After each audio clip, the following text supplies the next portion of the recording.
নমস্কাৰ আপোনাক সকলোকে আমাৰ আনিটি ভিডিঅ'লৈ স্বাগতম জনালোঁ আৰু আজিৰ ভিডিঅ'টোত মই আপোনালোকক বটলেৰে কলম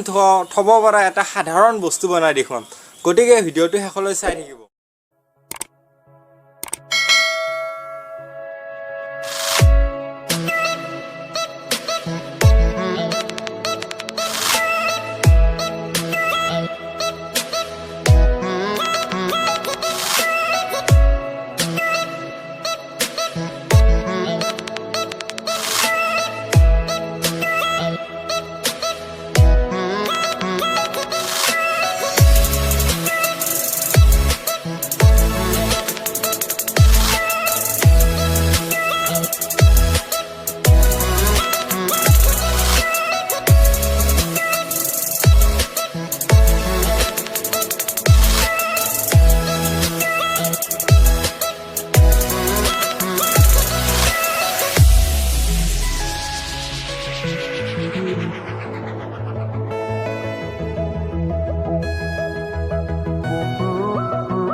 ইয়াত আপোনালোকে কলম কাঠ পেন্সিল লগতে দাঁত ঘোৱা ব্ৰাছ কলগেট আদি থব পাৰে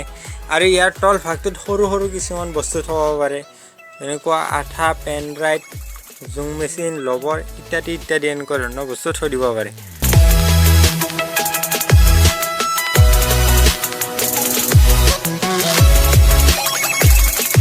ভিডিঅ'টো শেষলৈ চোৱাৰ বাবে ধন্যবাদ যদি ভিডিঅ'টো ভাল লাগে লাইক কৰিব কমেণ্ট কৰিব ভিডিঅ'টো সকলোৰে মাজত শ্বেয়াৰ কৰিব এনেকুৱা ধৰণৰ ভিডিঅ'সমূহ পাই থাকিবলৈ আমাৰ চেনেলটো ছাবস্ক্ৰাইব কৰি কাষতে থকা বেল আইকনটো দবাই দিব